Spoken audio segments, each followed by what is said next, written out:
All right, guys, thanks for joining me today. Melissa here. I just came back from a job interview.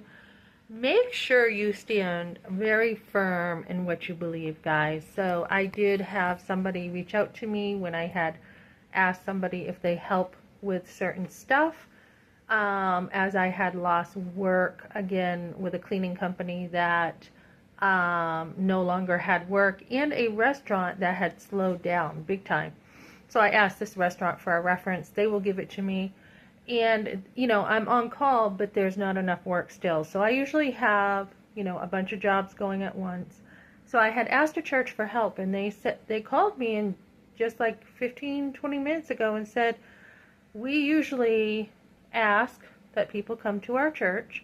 And, this shouldn't be, guys. This shouldn't be. And he goes, how about, lunch this week? And I'm like, I've got a very busy schedule. And then he's like, I can call you back on another day. And I'm like, let's get it in sooner. So, things are taken care of. So when you have different things happening, and he says, I don't want to buy your attendance, but this is kind of how we do it. Would you consider coming to our church? And I said, I will not commit to a church, and I will not have my attendance brought. No way. I said, that is a whole nother realm. So do not go to a church just because they're willing to, help you. That is like breadcrumbing you. Honestly, it is. Because whether you go to a church or not depends on a lot. There's doctrine, there's the way the church is, there is a lot to deal with.